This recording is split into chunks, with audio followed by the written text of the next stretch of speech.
আগে যেটা ছিল যে এই অর্গানাইজেশন থেকেই সবাই আর্মি অফিসার হতো, এখন অপশন দেওয়া হয়েছে যে আর্মি অফিসার হতে চায় তার জন্য যেতে পারে। মেনলি এটা ফেডারেল অর্গানাইজেশন অফ আর্মি বলা যেতে পারে আর কি। ওকে, তো আপনি পাবনা ক্যাডেটে ছিলেন, পরবর্তীতে রংপুর ক্যাডেট কলেজের টিচার ছিলেন, দুই জায়গায় আপনি? আমি দুই জায়গায় টিচার ছিলাম। আমি পাবনা ক্যাডেট কলেজে টিচার ছিলাম 2 বছর, আর 6 মাস ছিলাম রংপুরে। তারপরে আমি বিসিএস 17 বিসিএস এ কোয়ালিফাই করে আমি বাংলাদেশ সিভিল সার্ভিসে এডুকেশন ক্যাডারে জয়েন করি। ঠিক আছে, তারপরে জয়েন করার পর আপনি কোথায় ছিলেন? আমি ঢাকা কলেজে চাকরি করেছি, আমি নাটোরে করেছি, আমি চাকরি করেছি হচ্ছে যে মুন্সিগঞ্জ, মুন্সিগঞ্জে চাকরি করেছি, ডিজে অফিসে কিছুদিন চাকরি করেছি, আমি প্রফেসর। আর এখানে আমি আসছিলাম হচ্ছে, আমি এসেছি হচ্ছে লিয়েন নিয়ে আসছি। সরকারের একটা সুবিধা আছে যে লিয়েন নিয়ে আসা যায়। লিয়েন শেষ হয়ে গেছে আমার, শেষ হওয়ার পরে আমার যেহেতু চাকরি পূর্ণ হয়ে গেছে 25 বছর পূর্ণ হওয়াতে আমি ইস্তফা দিয়েছি, সেলফ রিটায়ারমেন্ট নিয়েছি। এটা হচ্ছে আমি। বাট মাশাআল্লাহ, আলহামদুলিল্লাহ, you look like a young man. আপনি 25 বছর চাকরি করে ফেলেছেন। হ্যাঁ, আলহামদুলিল্লাহ। শাহিন হক, আপনাকে আমি প্রথমে একটা কথা বলি, একটা কথা এমনি আমি জিজ্ঞাসা করি। হাসিনা শেখ প্রায় বলতেন উনি শিক্ষিত। আপনি কি কখনো সুযোগ হয়েছে হাসিনা শেখের এডুকেশন ব্যাকগ্রাউন্ড আপনার চেক করার, আসলে উনি কি পাস, কোথায় লেখাপড়া করেছে, কিভাবে লেখাপড়া করেছে? উনি ইন্টারমিডিয়েট পাস করেছে এটা জানি, এবং তারপরে বলেছে উনি ইডেন কলেজে লেখাপড়া করেছে, তারপরে আবার হঠাৎ দেখি ঢাকা ইউনিভার্সিটিতে লেখাপড়া করেছে, আবার কোথা থেকে দেখি এমএ পাস করে ফেলেছে।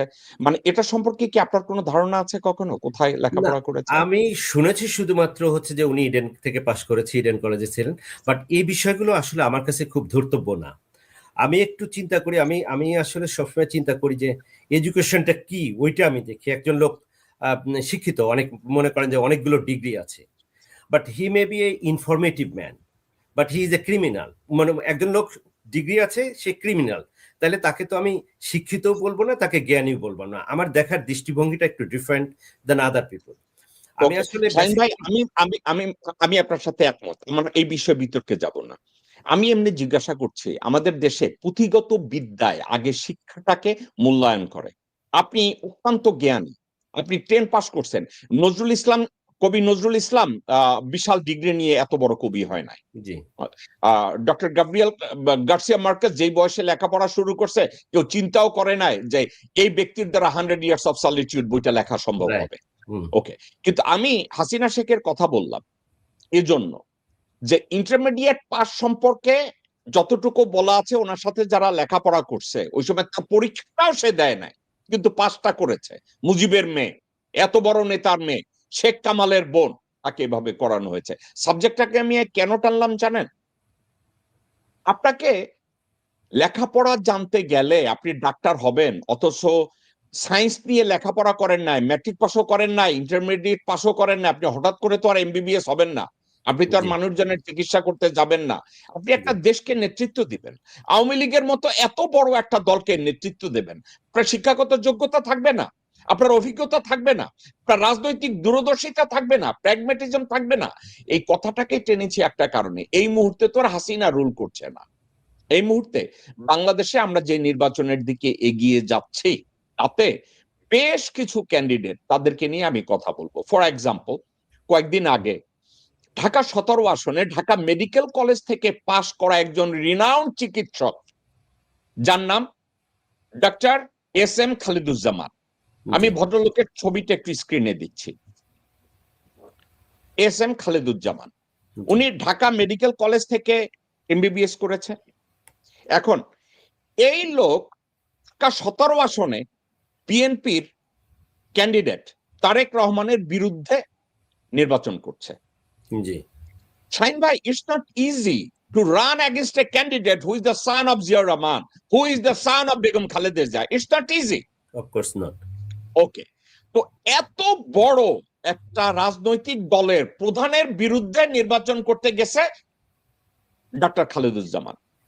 এখন হঠাৎ করে কোনো কথা নাই, বার্তা নাই, তার এমবিবিএস ডিগ্রি নিয়ে কেউ কোনো প্রশ্ন তুলে নাই। হঠাৎ করে দেখা গেল বিএনপির বট বাহিনী বিভিন্ন জায়গা থেকে আইটি, ওয়াহিদুজ্জামান নামে এক লোক আছে বিএনপির আইটির উপরে, এখন সে ওইটার ইনচার্জ, গুজব বাহিনীর ইনচার্জ, সে বলে বসলো খালেদুজ্জামানের ডিগ্রি ভুয়া বলে বসলো। খালেদুজ্জামানের ডিগ্রি ভুয়া। এখন আপনাকে আমি এটার উপরে আপনার একটু মতামত জানতে চাইবো। আচ্ছা। যখন বলছে তার ডিগ্রি ভুয়া, আমি এস এম খালেদুজ্জামানের ডিগ্রিটাকে বিভিন্ন ভাবে আমি চেক করলাম।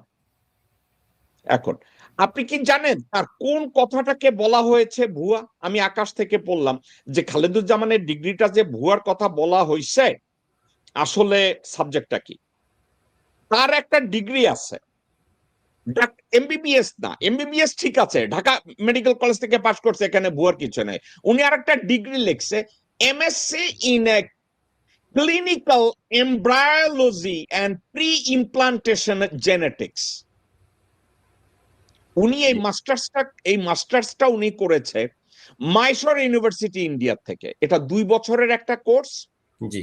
2 বছরে প্রতি বছরে 2টা করে সেমিস্টার হয়। 2 বছরে উনি ডিগ্রিটা আর্ন করেছে। এটাকে BMDC, Bangladesh medical and dental council, এই ডিগ্রিটা আনার পরে এখানে এনলিস্ট করায় নাই অথবা তাদেরকে অন্তর্ভুক্ত করানো হয় নাই এই ডিগ্রিটাকে। এখন খালেদুজ্জামানকে জিজ্ঞাসা করা হয়েছে তুমি এই ডিগ্রি করছো কিনা? হ্যাঁ করছি। কোথা থেকে? মাইশোর ইন্ডিয়া। এটাকে ভেরিফাই করা হয়েছে ওইখান থেকে। হ্যাঁ বলছে, হ্যাঁ এখানে উনি 2 বছরের ডিগ্রি করেছে, কিন্তু ওনাকে বলা হলো উনি ভুয়া। এখন আমি আমার ইন্ট্রোডাকশনে একটা কথা বলছি, আপনি যদি কাউকে ইংরেজিতে একটু কথা বলতে যান বাংলাদেশে, ধরেন ইংলিশ লিটারেসি নিয়ে কথা বলতেছেন, আপনি কাউকে বললেন ইটস এ লিটারেসি, আপনি ইংরেজি রেফারেন্স দিচ্ছেন, আপনাকে বাংলাদেশে বলবে ইংরেজি ফুটাইতেছেন, আপনি সততার কথা বলবেন, কইব আপনি মোল্লা হইছেন। এর এর প্রবণতা সম্পর্কে আপনি অপরিচিত না। বাংলাদেশে যে এগুলো আছে এগুলো আপনি জানেন। এখন ডক্টর এস এম খালেদুজ্জামান তার ডিগ্রিটাকে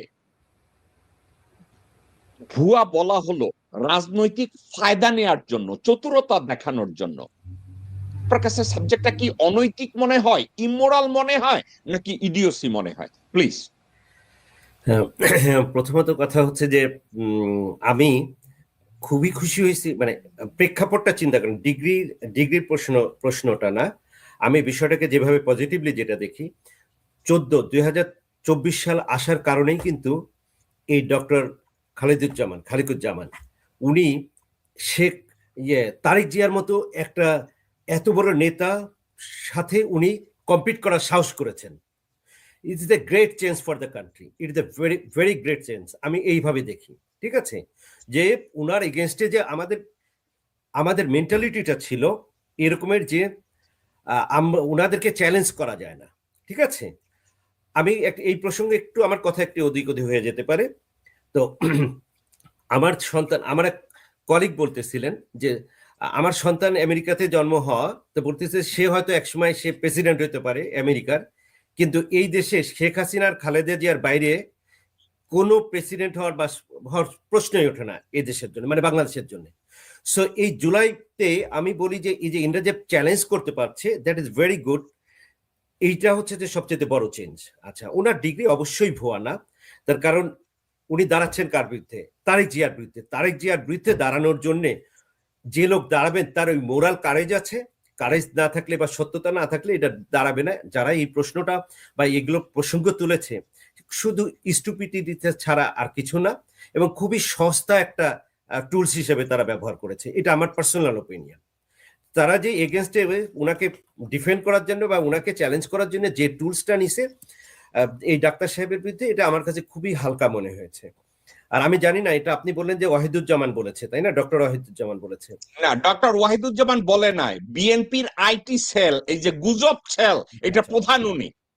না, ডক্টর ওয়াহিদুজ্জামান আমি আর ও একসাথে চাকরি করতাম, আমরা একই রুমে বসে চাকরি করেছি ঢাকা কলেজে, মানে আমরা দীর্ঘদিন একসাথে চিনি। তো যাই হোক, ও বলে নাই তার আইটি সেল থেকে বলছে, সেটা আমি জানি না, বাট এইটা আমি দেখি আর কি খুব পজিটিভলি, যে এটা একটা চেঞ্জ দেশের জন্য। আর দ্বিতীয়ত কথা হচ্ছে কি যে অবশ্যই আমি একটা সাবজেক্টে আপনার আমি একটা উদাহরণ টানবো। বারাক ওবামা যখন আমেরিকান প্রেসিডেন্সির জন্য রান করে, তখন তার অপোনেন্ট ছিল জন ম্যাকেইন। জি জন ম্যাকেইন একদিন টেক্সাসে অথবা অ্যারিজোনায় ক্যাম্পেইন করতেছে। ক্যাম্পেইনের মধ্যে 4-5 জন মহিলা তাকে বলল, mister McCain, Obama is Muslim, his birth certificate is fake, he is not qualified. সাদা কয়েকজন মহিলা জন ম্যাকেইনকে এই কথা বলছে ক্যাম্পেইনে, ক্যামেরার জি সামনে। জি আমি আপনাকে জন ম্যাকেইনের কথাটা বলি। সে ওই 3-4 জন মহিলাকে দাঁড় করালেন, উনি দাঁড়ালেন এবং সাংবাদিকদের বললেন যে জন ম্যাকেইনের এই কথাটা যেন রেকর্ড করে। জন ম্যাকেইন ওই মহিলাদের দিকে তাকায়া বলছে, ma'am, Barack Obama born in America, his birth certificate is not fake, he is one of the most qualified individual to run for presidency, right and by the way, Barack Obama is not Muslim, he is Christian. এখন সবাই জন ম্যাকেইনের এই উদারতায় অবাক হয়ে গেল। জি জন McCain ওই সময় হাওয়ায় গা এলায় দিয়া বলতে পারতো, হ্যাঁ তার বার্থ সার্টিফিকেট, ডোনাল্ড ট্রাম্পের মতো বলতে পারতো যে তার বার্থ সার্টিফিকেট ভুয়া, এটা বলতে পারতো, কিন্তু জন ম্যাকেইন এটা বলে নাই। আচ্ছা, আমি একটা স্ট্যান্ডার্ডের কথা বলি। সবাই বাংলাদেশে যদি বলে যে তারেক রহমান হবে ফিউচার প্রধানমন্ত্রী, একটা দেশকে পরিচালনা করবে, আমরা কি জন ম্যাকেইনের মতো এই ডিসেন্সি তারেক রহমানের কাছ থেকে দেশের জনগণ আশা করতে পারে কিনা? আপনি আমাকে প্রশ্ন করছেন। জি না, ওনার থেকে আশা করা যায়। আমি আমার কাছে যেটা পার্সোনালি যেটা মনে হয়েছে, উনি অনেক এই দীর্ঘদিন উনি বিদেশে ছিলেন, ম্যাচুরিটি অনেক হয়েছে এবং পার্সোনালিটি অনেক চেঞ্জ হয়েছে। বাট সবচেয়ে বড় কথা হচ্ছে কি যে বাংলাদেশের আমরা, আপনি যেমন বললেন যে হচ্ছে যে প্রথমে কথাতে বলছেন যে মানুষ প্রেমে পড়ে, বাংলাদেশের হচ্ছে মানুষ প্রেমে পড়ছে, কথাতে প্রেমে পড়ে, বাংলাদেশের মানুষ দেশকে ভালোবাসে। তো বাংলাদেশের মানুষ দেশকে ভালোবাসে, এটাও ঠিক। বাংলাদেশের মানুষ ওনার ভালো কথা শুনে হয়তো সবাই খুব ইমপ্রেসড হয়, কিন্তু বাংলাদেশ কোনোদিনও ভালো থাকবে না, সাধারণ মানুষ কোনোদিনও ভালো থাকবে না। তার কারণ তারেক রহমান যতই দেশটাকে ভালো চালাতে চাক না কেন, উনি আসলে বাংলাদেশের সবচেয়ে বড় শত্রু, যে সেই শত্রুগুলো থেকে চিনতে পারে নাই, এবং এটা বাংলাদেশের কোনো পলিটিক্যাল লিডারই চেনে না। আপনি যদি আজকে, আমরা এখন আলোচনা করছি হচ্ছে ইলেকশন নিয়ে আলোচনা করছি, তাই না? ইলেকশন নিয়ে আমার আলোচনা, ইলেকশনে ঠিক মতো হবে কি হবে না, এই বিষয়গুলো অনেক প্রশ্ন আসছে। কেউ বলছে যে ইলেকশনে ইঞ্জিনিয়ারিং হবে, অথবা হচ্ছে লাগে ইলেকশন কমিশন নিরপেক্ষ না। এখন আমার প্রশ্ন হচ্ছে কি যে এই ইলেকশন কমিশন অনিরপেক্ষ হয় কেন, বা কার দ্বারা হচ্ছে? ঠিক আছে, এইরকমের আমাদের কাছে উদাহরণ আছে যে গত কয়েকটা 3টা ইলেকশন হয়েছে, মানে খুবই মানে ন্যাক্কারজনক ঘটনাগুলো ঘটছে, এবং এই ন্যাক্কারজনক ঘটনাগুলো ঘটার প্রেক্ষিতে যারা এর পিছনে মূল চালিকা শক্তি ছিল, তাদের কারোর কি শাস্তি হয়েছে? শাস্তি তো জনগণেরই হয়েছে, তাই না? জনগণ, দেখা যাচ্ছে যে জনগণ কিভাবে শাস্তি হয়েছে। শাহিনাক, আমি আমার মনে হয় প্রশ্ন এবং উত্তরে আমরা একটু আমি গোলায় প্রশ্নতে দিই। যাচ্ছি, আপনার প্রশ্নের জায়গায় আমি যাচ্ছি। আমি প্রশ্নের জায়গাতে যাচ্ছি। আপনি তো বলছেন যে তারেক রহমান কতটুকু করতে পারবেন, ঠিক আছে? না না, না, আমার তারেক রহমান, না, এটা আমার কোশ্চেনটা ওইটা ছিল না। আমার প্রশ্নটা ছিল, জন ম্যাকেইন নির্বাচনের আগে বারাক ওবামা সম্পর্কে যে কম্প্যাশনেট আচরণটা করেছে, কে প্রকাশ করেছে, বলেছে যে তারেক রহমানের ডিগ্রি ভুয়া না, সরি, বারাক ওবামার ডিগ্রি ভুয়া না, তার বার্থ সার্টিফিকেটও ভুয়া না, এবং তার ধর্ম ভুয়া না, সে ঠিক। তারেক রহমানের দল থেকে, তার বট বাহিনীর থেকে, তার বিএনপি সাইবার গ্রুপ থেকে যখন ডক্টর এস এম খালেদুজ্জামানকে ভুয়া ডাক্তার চিল্লানি দেওয়া হলো, রাইট, এই খালেদুজ্জামানের প্রতিদ্বন্দ্বী হিসাবে তারেক রহমানের ডিউটি ছিল কিনা জন ম্যাকেইনের মতো যে না, এটা বলো না তোমরা?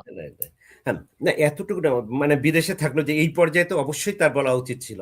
আমি পার্সোনালি যেটা ফিল করি যে মানে সে যে কালচারে আজকে প্রায় 1.5 দশক ধরে মানে থেকে গেছেন, ওই কালচার থেকে তার ওই সাহস নিয়ে বলা উচিত ছিল যে না, একজন লোককে ব্যক্তিগতভাবে আক্রমণ করছে উইদাউট এনি মানে প্রপার ইনফরমেশন। এটা অবশ্যই আমরা এক্সপেক্ট করতে পেরে, ওনার কাছ থেকে অন্তত এক্সপেক্ট করেছি আমি। আমি এই কথাটাই আপনার মুখ থেকে শুনতে চেয়েছিলাম। সবাই বলে উনি গত 15-16 বছরে ম্যাচিউরড হয়েছে, 15-16 বছর বয়সে, 15-16 বছর বিদেশে থাকার পরে মার্জিত হয়েছে। সত্যবাদী হয়েছে, স্টাডি করেছে। আমিও এটা গর্বের সাথে বলতে চাই রে ভাই, তারেক রহমান যদি বাংলাদেশের প্রধানমন্ত্রী হয়, I would like to claim it that a qualified guy become the leader of Bangladesh. এবার বাংলাদেশে তো আর প্রধানমন্ত্রী দুইজন হবে না, একজনই হবে, আমিও বলতে চাই। কিন্তু এই তারেক রহমানের লোকজনরা যখন একজন বোনাফাইড ডক্টরকে বলে ভুয়া ডিগ্রিধারী, তখন Tarek Rahman has a personal responsibility to come up and says shut up, তোমরা এই ধরনের কথাবার্তা বলো না। কিন্তু তারেক রহমান এটা বলে নাই, রেদার এটাকে আরো ইনস্টিটিউট করা হয়েছে। তার চেম্বারের সামনে, খালেদুজ্জামান উনার চেম্বারের সামনে, হসপিটালের সামনে, সেখানে চিল্লাচিল্লি করা হয়েছে, ভুয়া করা হয়েছে, তাকে দিয়ে কাটো ডাকা হয়েছে, এবং বিএনপির যেই তাদের মিডিয়া, ওই মিডিয়া সেল এটাকে প্রকাশ করছে। আমি মনে করি, আমি দেখি নাই যে বিএনপি এক্ষেত্রে কতটা শিখেছে আর তারেক রহমানই কতটা শিক্ষায় শিক্ষিত হয়েছে। ওয়েল, আমি আপনার মতামত জানতে চাচ্ছি। আমি আপনার সাথে খুবই একমত যে জিনিসটা আমার এক্সপেক্ট, আমি পার্সোনালি একটু আইডিয়ালিস্টিক চিন্তা করি। এটা কোনো কোনো ক্ষেত্রে মনে হবে যে ইউটোপিয়ান মনে হতে পারে, বেশি কাল্পনিক। বাট তারেক জিয়ার কাছ থেকে এটার একটা স্পষ্ট, যে ওনার সেল থেকে স্পষ্ট একটা বার্তা আসা উচিত ছিল যে একজন লোককে এভাবে ব্যক্তিগতভাবে আক্রমণ করা, এবং যেটা হচ্ছে যেটার ভিত্তি নেই। অফকোর্স আমি দেখলাম খালেদুজ্জামান উনিও তো সেটাকে উনি ডিফেন্ড করেছেন। তো শুধু ডিফেন্ড করে নাই, আসলে আমি বিষয়টা চেক করলাম। আমি বাংলা বিএমডিসি তাদের সাথে যোগাযোগ করেছি, শাহিন ভাই, আমি তাদের সাথে কথা বলেছি। বিষয়টা এই যে উনি যেই সাবজেক্টটার উপরে মাস্টার্স করেছেন, ওই সাবজেক্টটা বাংলাদেশে কোনো ইউনিভার্সিটিতে এই কোর্সটা করায় না, এটা নাই। উনি বিদেশে লেখাপড়া করে ইন্ডিয়ায় গিয়ে এই কোর্সটা করেছে, মাইসোর ইউনিভার্সিটি থেকে এটাকে করেছে। এশিয়া প্যাসিফিক কোনো একটা মেডিকেল স্কুল ইন্ডিয়াতে। উনি বাংলাদেশে এসছে। এখন বিদেশে আপনি যদি এমন কোন শিক্ষা গ্রহণ করেন যেটা বাংলাদেশের পাঠ্যক্রমে নাই, এক্ষেত্রে বাংলাদেশে গেলে আপনাদেরকে, যদি হেলথ রিলেটেড হয়, তাহলে বিএমডিসিতে গিয়ে তাদের রিকগনিশন চাওয়া উচিত, তাদের বলা উচিত যে আমি এটা করে এসেছি, here is my credential, here is the certificate. আচ্ছা, এখন খালেদুজ্জামানের ক্ষেত্রে যখন বিএমডিসির কাছে রিপোর্ট গেছে, আপনি কি জানেন বিএমডিসিতে রিপোর্ট পৌঁছে গেছে কাদের নামে? কাদের? কয়কার কা দয়কার দে র, কাদের নামে? বিএনপির এক সমর্থক, ঢাকা 17 আসনের ভোটার এবং তারেক জিয়ার ক্যাম্পেইনের কেউ ওখানে গিয়ে কমপ্লেইন করেছে ডিগ্রিটা ভুয়া। আমার প্রশ্ন হচ্ছে যে উনি, ধরলাম উনি বাংলাদেশে বিদেশে ডিগ্রি করেন নাই, ঢাকা মেডিকেল কলেজ থেকে পাশ করার পরে তো একটা লোক ডাক্তার লিখতে পারে নাকি? তো স্বাভাবিক উনি তো আর এর বেশি আর কিছু বলতেছে না যে আমি এফআরসিএস করেছি বা ইয়ে করতে। উনি ডাক্তার খালেদুজ্জামান, এইটা তো কোনো মানে ইস্যুই হইতে পারে না। মানে এখন আমার সাবজেক্টটা এই, আমি আপনাকে বলি ইস্যুটা। আপনি কিছুক্ষণ আগে বলেছেন জেকব ভাই 24 হয়েছে বলে তারেক রহমানকে চ্যালেঞ্জ করার মতো আমরা সুযোগ পাচ্ছি। আপনি ঠিকই বলেছেন। আমি যদি বলি এখানে যদি তারেক রহমান না হয় অন্য কোনো ক্যান্ডিডেট হতো XYZ, তাহলে খালেদুজ্জামানকে এইভাবে মক করা হতো না, তার ডিগ্রিটা নিয়ে কোশ্চেন করা হতো না। কি হয়েছে জানেন? বলা হয়েছে, হ্যাঁ মিয়া আপনি নির্বাচন করতে আইছেন, খালেদা জিয়ার সম্মানে এই আসন ছেড়ে দেন। খালেদুজ্জামানকে ক্যাম্পেইনের সময় এই ধরনের চিল্লানো হয়েছে তার সামনে, অথচ ভদ্রলোক মানুষ, লেখাপড়া জানা মানুষ, অনেক ভালো পরিচ্ছন্ন ক্যাম্পেইন করে, কোনো মিথ্যা কথা বলছেন না, পেশাগতভাবে অত্যন্ত সাউন্ডস একজন লোক। এই লোককে অপদস্থ করার জন্য বিএনপির পুরা মিডিয়া সেল এমন ভাবে লেগেছে যে এই লোকটার এমবিবিএস ভুয়া, যত ডাক্তারি করছে সব ভুয়া, সবার গলা কাটে, কে এভাবে পোট্রে করা হচ্ছে। আর দোষ এক, তারেক জিয়ার এগেনস্টে কেন দাঁড়ানোর মতো সাহস পাইল? তবে এগুলো তো সবই বাংলাদেশের কালচারেরই অংশ। আমাদের এই নিকৃষ্ট মানে আমাদের এই কালচারগুলো অবশ্যই ভালো কোনো কালচার না। এই কালচারের মানে অংশ হচ্ছে যে এটা। তো আমরা অবশ্যই বলবো যে এই কালচারগুলোকে আপনার মানে একদিনে তো যাবে না। আমি তো বললাম যে আজকে যেহেতু হচ্ছে যে আপনার সাহস করে, এটা তো আপনি 2 বছর আগেও কেউ চিন্তা করতে পারে না যে তারেক জিয়া বা খালেদা জিয়া বা শেখ হাসিনার এগেনস্টে কাউকে দাঁড়ানো যায়। তো তো এখন ইটস এ প্রসেস, এটা একটা লং প্রসেস, সংস্কৃতি হইতে হইতে একটু সময় লাগবে। এই মানে কালচারাল, আমি দেখছি যে কিছু কিছু আসনে তো হচ্ছে আপনার যে প্রার্থীগুলো গেছে পরিচ্ছন্ন মানুষও আছে, কোনো জায়গায় অপরিচ্ছন্ন আছে, বা এই যে ইয়াং ছেলে পেলে, ইয়াং যারা যে হাসনাত বলেন, নাহিদ বলেন, এরকমের একজন কি বলবো যে এদের যে সাহস, এদের যে অদম্য প্রতিভা, যে প্রতিভাগুলোকে মানে কি বলবো যে এটা স্বীকৃত, তাদের মতো সাহসী মানুষ, তাদের মতো লিডার বাংলাদেশে তো নেই। আমি যদি কম্পেয়ার করি, হয়তো কেউ কেউ আমার সাথে এটা খুব করে, দ্বিমত পোষণ করে। আমি বলতে চাই যে ভাই, এই যে নাহিদ, সারজিৎ বা হাসনা, এরা যে পরিমাণ চ্যালেঞ্জ নিয়ে হারুনের মতো একটা নিকৃষ্ট মানের মানে দানবকে চ্যালেঞ্জ করে তারা কি করেছে, তারা বাংলাদেশের এই আন্দোলন, মানে কোটা বিরোধী আন্দোলন বলেন বা সরকার বিরোধী আন্দোলন করছে। কোন নেতা, আমি যদি ইভেন বঙ্গবন্ধু শেখ মুজিবুর রহমানের কথা বলি, উনি কি এই লেভেল অফ স্ট্রেস ওনাকে যেতে হয়েছে? না, এদেরকে কোনোদিন যায়নি। তাহলে ওনার যে level of stress, level of risk they have taken, that is really amazing. That's why আমি বাংলাদেশের যে জিনিসটা হচ্ছে যে আমরা খুব মানে আশাবাদী ছিলাম, আশাবাদী এখনো হতে চাই, যে জিনিসটা হচ্ছে আমাদের ইয়াং জেনারেশন যেটা আছে, বাংলাদেশ অনেক একটা সম্ভাবনাময় জায়গা, কোনো সন্দেহ নেই। এই সম্ভাবনা হয়তো যারা পলিটিক্যাল নোংরামি করে, মানে এই যে বললাম যে প্রচারণা করছে, এটাকে বিভিন্নভাবে এটার ভিতরে শুধু খুঁজতে চায়, কি বলবো যে শুধু বিভিন্ন রকম কনস্পিরেসি গন্ধ বা নোংরামি, পরিচ্ছন্নতার বাইরে যারা নোংরামি করবে, এই প্রতি মুহূর্তে এই পরিচ্ছন্ন লোকদেরকে আপনার এই সমস্ত চ্যালেঞ্জের সম্মুখীন হইতে হবে। শাহিন সাহেব, আপনি আমেরিকায় থাকেন, আপনি একজন শিক্ষিত মানুষ, আপনি ক্যাডেট কলেজের মতো শিক্ষা প্রতিষ্ঠানে অধ্যাপনা করেছেন, বিসিএস ক্যাডারে ঢাকা কলেজে অধ্যাপনা করেছেন। আপনাকে আমি যদি বলি যে আপনি একজন সচেতন বাংলাদেশী নাগরিক, আমি যদি বলি এটা সঠিক জায়গায় সঠিক ব্যক্তির উপরেই আমি এই শব্দটাকে প্রয়োগ করলাম। আপনি একজন সচেতন বাংলাদেশী নাগরিক। কেন? কারণ আপনি শিক্ষিত, আপনি সচেতন, আপনি ব্যক্তি সচেতন, রাজনৈতিকভাবে সচেতন, সামাজিকভাবে আপনি একজন সচেতন মানুষ।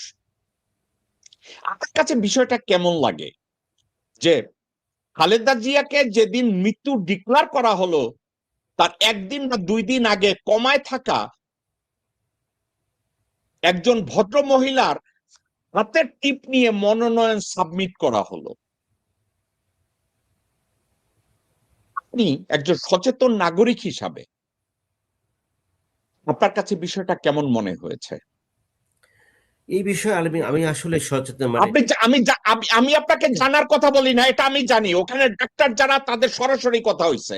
যেদিন ডিক্লার করা হয়েছে 30 তারিখে, উনি 27 তারিখে নমিনেশন সাবমিট করলেন ওনার হাতের টিপ নিয়ে। উনি তখন অচেতন, উনি কথা বলতে পারেন না, ওনার শরীরের কোনো মুভমেন্ট নাই, উনি চক্ষুও নাড়ান না। এখন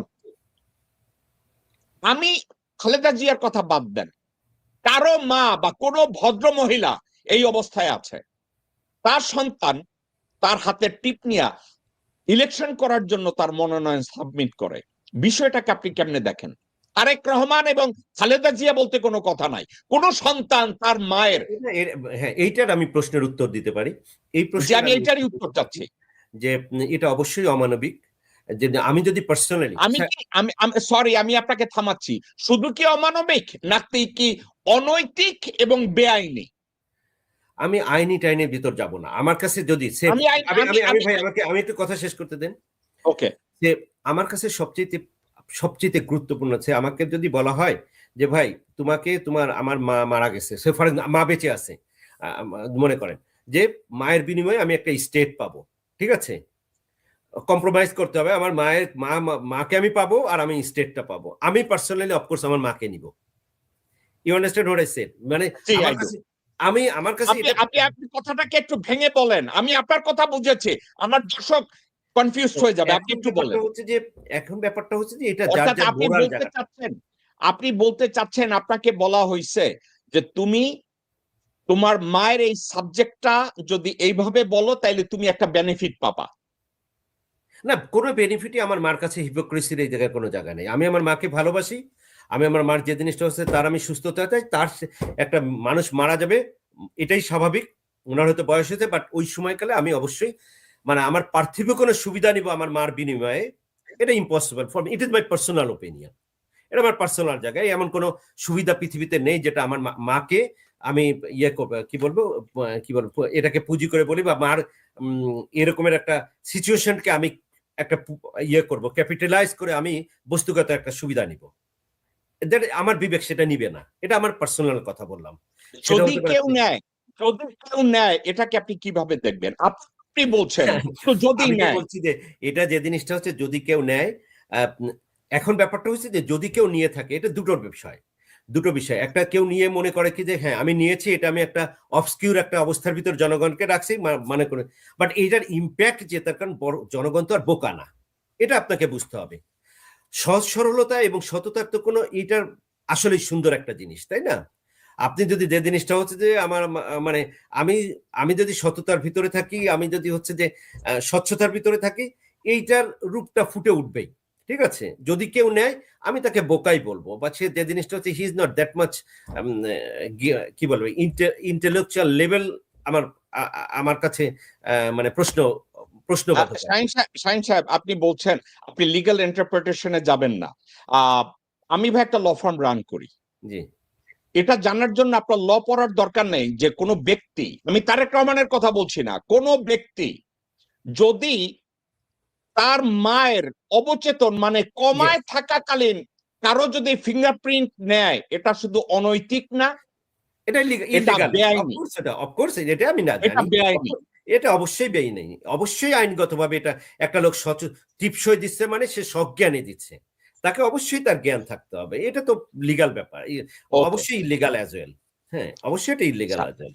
আচ্ছা, এই আপনি একটা চমৎকার কথা বলছেন, আমি আপনার কথার সাথে একমত যে দেশের জনগণ তার বোকা না, দেশের জনগণ এটা বুঝে। যে আপনি লন্ডন থেকে বাংলাদেশে গেলেন, আপনার মা কমায় আছে, আপনি হসপিটালে গেলেন না, আপনি 300 ফিট মঞ্চ বানাইয়া ওইখানে 2.5 ঘন্টা ভাষণ দিলেন, কিন্তু আপনার মায়ের কাছে গেলেন না, এবং যখন গেলেন তখন হাতের টিপসই নিয়ে মনোনয়ন দিলেন। এখন জনগণের কাছে এটা আইনি না বেআইনি আমি সাবজেক্টে এটা বলবো না, আমি বলবো কি জানেন, হৃদয় ছাড়া একজন মানুষ মায়ের সাথে এই আচরণটা করতে পারে, কোন সন্তান এটা করতে পারে আমি চিন্তা করি না, আমার মাথায় আসে না আমি আমার মায়ের এই অবস্থায় আমি এই কাজটা করব। আচ্ছা, এবার দ্বিতীয় প্রশ্নে আসি। আমেরিকান কোন প্রেসিডেন্টও ধরেন খুব ধনী একটা কান্ট্রি, ধরেন নরওয়ে, ফিনল্যান্ড, আমেরিকা বা ইউরোপের কোন কান্ট্রিতে, আপনি জানেন এখানে এমপ্লয়মেন্টের ক্ষেত্রে অনেক চিল্লাচিল্লি হয় নির্বাচনের সময়, যে তুমি জব ক্রিয়েট করতে পারো না, জবের অভাব। আপনার খেয়াল আছে বিল ক্লিনটন যখন সেকেন্ড টার্মে ইলেকশন করতে যায় তার অবস্থা জাহান্নাম বানায় ফেলাইছিল, কিন্তু পরবর্তী সময় বব ডোলকে সে ফেয়ার অ্যান্ড স্কোয়ার বিট করে বাইরে আসছে। কেন জানেন? সে 20 মিলিয়ন জব ক্রিয়েট করছিল, এবং সে ইন্ডাস্ট্রিয়াল সেক্টরকে এমন ভাবে সাজাইছে জব একটার পর একটা ক্রিয়েট হবে, এটা করছে। বিল ক্লিনটনকে বব ডোল ডিবেটে জিজ্ঞাসা করছে, how are you going to create this type of job? আপনি কি জানেন বিল ক্লিনটন যেখানে ক্যাম্পেইন করতে গেছে নিউ ইয়র্ক টাইমস তার পিছাড়ে নাই, ওয়াশিংটন পোস্ট তার পিছাড়ে নাই, ওয়াল স্ট্রিট জার্নাল তার পিছাড়ে নাই, একের পর এক তাকে হ্যামারিং করছে, তুমি এই জবটা ক্রিয়েট করবা কেমনে, তুমি কোথা থেকে জব পাবা, তুমি ইনক্রিজ করবা স্যালারি কিভাবে করবা? আপনি কি শুনেছেন হাসিনা যখন বলছে আমি প্রত্যেকটা গৃহহীনকে ঘর বানায় দেব, বাংলাদেশের একটা লোক একজন সাংবাদিক দাঁড়ায় তারে জিজ্ঞাসা করে নাই যে আপনি টাকাটা পাবেন কোথা থেকে?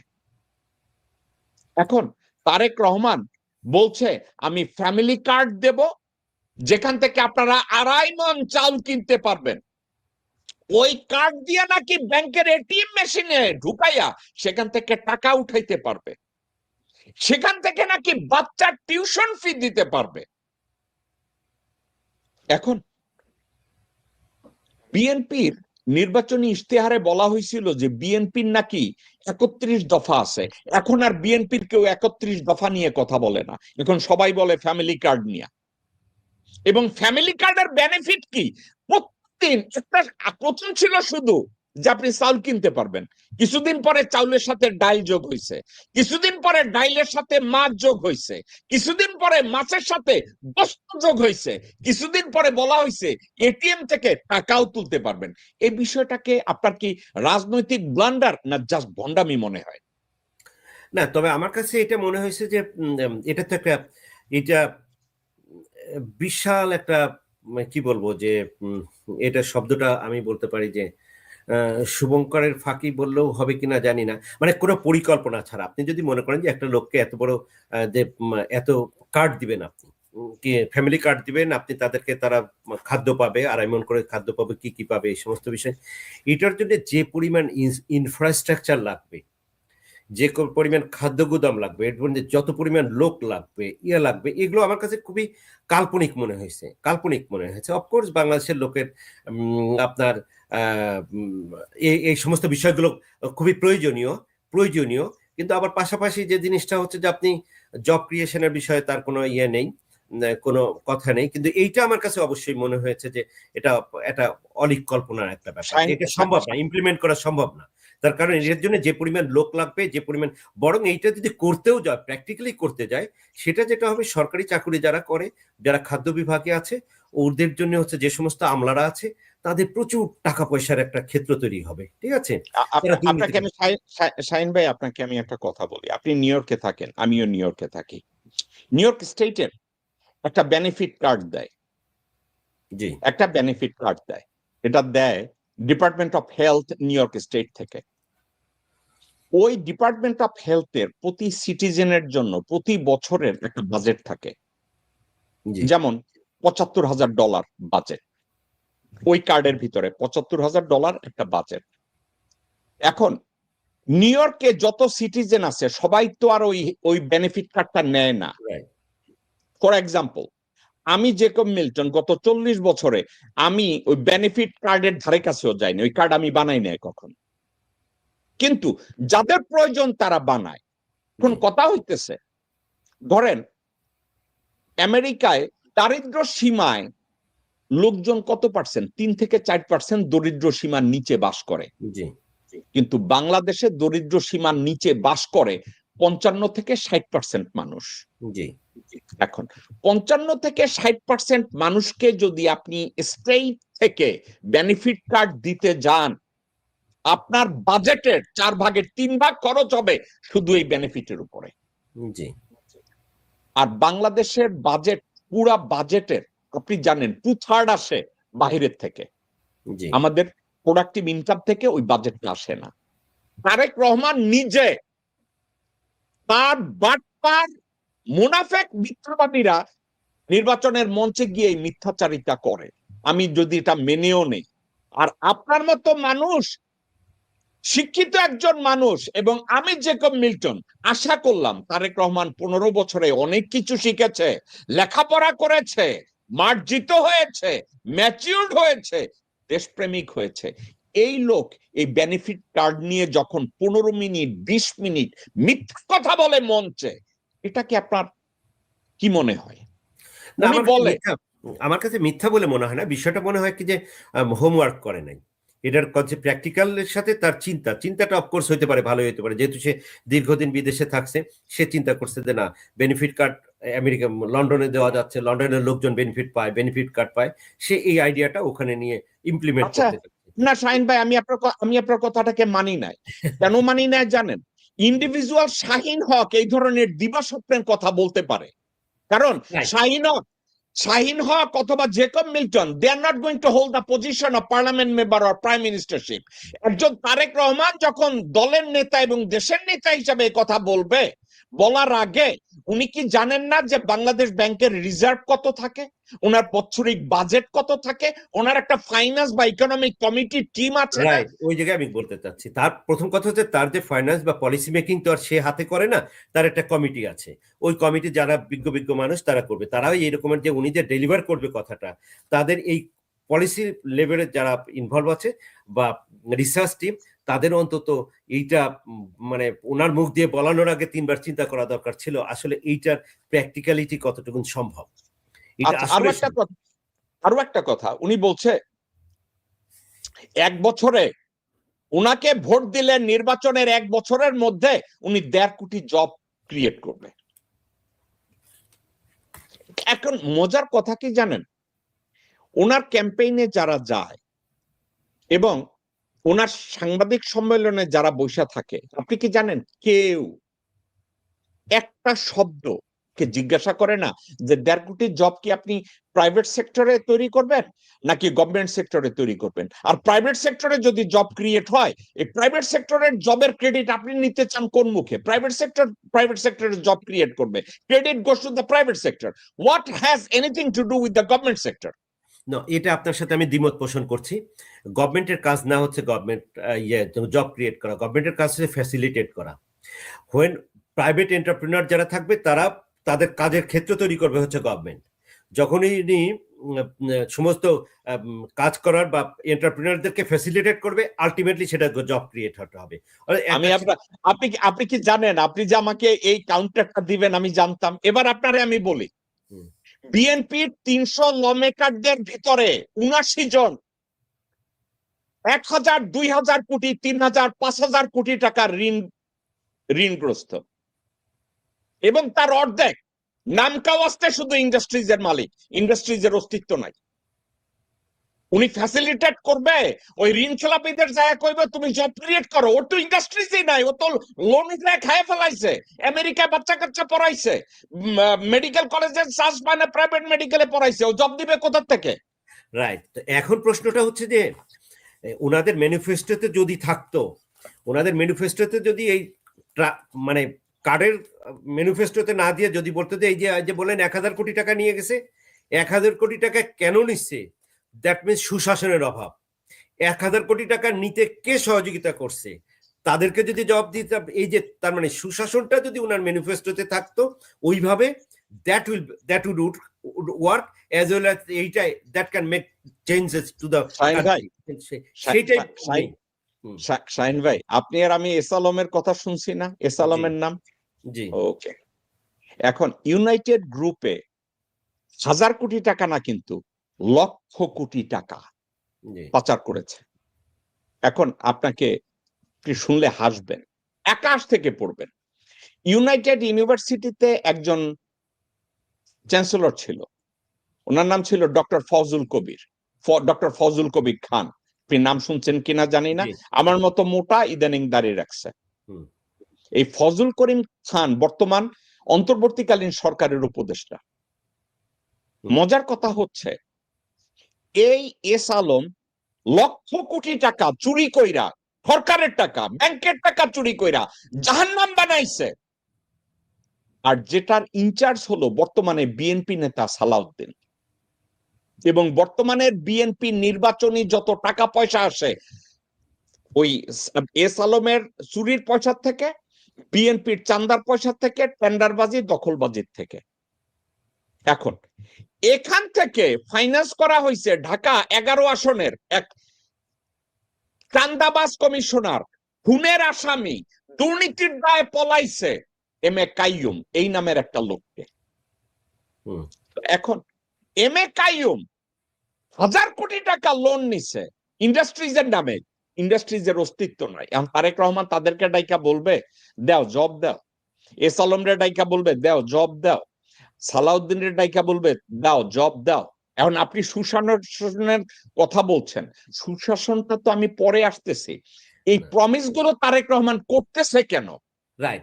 তো এখন তার কারণ হচ্ছে কি, তারেক রহমান বাংলাদেশের সমস্যাটাই আইডেন্টিফাই করতে পারে নাই। বিঙ্গো, হিয়ার ইউ গো, বলেন। সমস্যাটা আইডেন্টিফাই, আজকে আপনি বলছেন যে কি বলে, এই যে এস আলম এত কোটি টাকা মারছে, এত কোটি টাকা মারছে, আপনি কি জানেন যে এই কোটি টাকা মারার জন্য কি লাগে? প্রথমে একটা ব্যাংক অফিসার কি করবে, আপনি একটা প্রপোজাল দিবেন, রাইট? একটা প্রপোজাল দিবেন ব্যাংকে, ব্যাংক কি করবে, ব্যাংকের ম্যানেজার এই প্রপোজালটা নিয়ে তার ডিজিএম বা এজিএম কে দিবে, জোনাল অফিসে দিবে। জোনাল অফিস তার এখতিয়ারের বাইরে যত টাকা, মানে যদি বড় অঙ্কের হয় সেটা সে বোর্ডে পাঠাবে, এমডির মাধ্যমে বোর্ডে যাবে।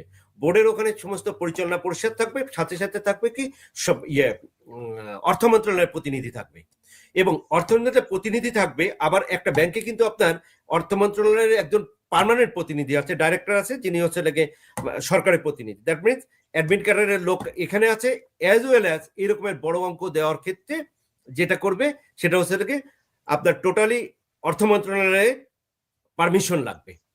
তো এই টাকাগুলোর জন্য তাহলে এখন প্রশ্নটা হচ্ছে যে আমি একজন ব্যবসায়ী, আমি টাকা চাচ্ছি, আমার কাছে প্ল্যান আছে, আমি একটা ভুয়া প্ল্যান দিয়ে আমি করছি, তাহলে এইটা প্রথম কথা হচ্ছে যে এইটা কেন উপরে উঠলো ফাইলটা?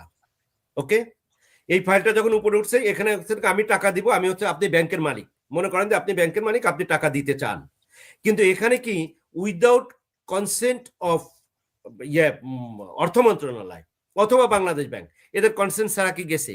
যায়নি তো।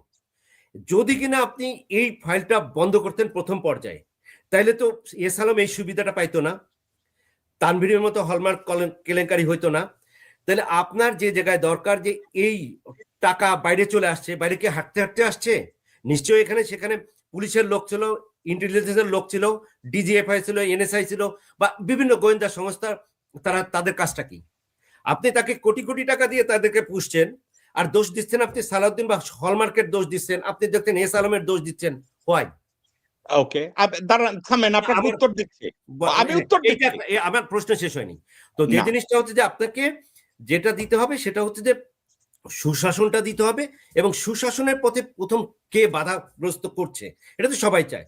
আপনাকে বাধাগ্রস্ত যে সমস্ত এজেন্ট আছে, ওই এজেন্ট আইডেন্টিফাই না করা পর্যন্ত আপনি কোনো সমস্যার সমাধান করতে পারবেন না। শুধু আলোচনাই করবেন আপনারা, আমরা আলোচনাই করব। আমাদের দেশের একটা কৃষক যে বা সাধারণ মানুষ কি চায়? সাধারণ মানুষ চায় শান্তিমতো থাকতে, শান্তিমতো ঘরে ফিরতে, শান্তিমতো চাকরি করতে, এইটাই বেশিরভাগ মানুষ চায়। আর যারা হচ্ছে যে উচ্চ আকাঙ্ক্ষী, তাদের নিয়ে তাদেরই সমস্যা। তারা হচ্ছে যে উচ্চ আকাঙ্ক্ষাটা জন্ম কেন, তারা হচ্ছে যে তাদেরকে আপনি বলছেন যে উচ্চ আকাঙ্ক্ষার কারণেই মানুষ হচ্ছে যে এই যে হলমার্ক হয় অথবা হচ্ছে যে এস আলম হয়। আপনি এই সুযোগটা দিচ্ছেন কেন? এটা কি শুধু রাজনৈতিক কারণে এই সুযোগটা পায়? অফকোর্স শুধু রাজনৈতিক কারণে পায় না।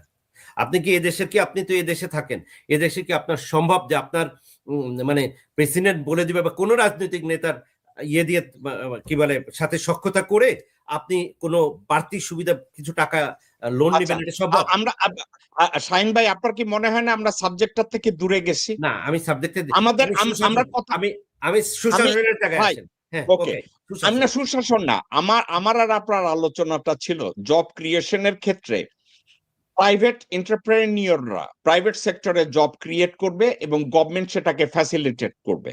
জি, ওকে, তো এখানে আমার প্রশ্নটা ছিল প্রাইভেট সেক্টরকে আপনি কখন জব ক্রিয়েশনের ক্ষেত্রে তাদেরকে বলতে পারেন, তাদেরকে কোঅপারেট করতে পারেন বা ফ্যাসিলিটেট করতে পারেন, যখন একটা প্রাইভেট সেক্টর এবং প্রাইভেট সেক্টরের যেই ইন্ডাস্ট্রিজ ইনফ্রাস্ট্রাকচার যেগুলো আছে এগুলোকে যদি আপনি সঠিকভাবে দাঁড় করাতে পারেন। রাইট। আপনি খুব ভালো প্রশ্ন করছেন, এই লোডগুলো ওখানে গেল কেমনে?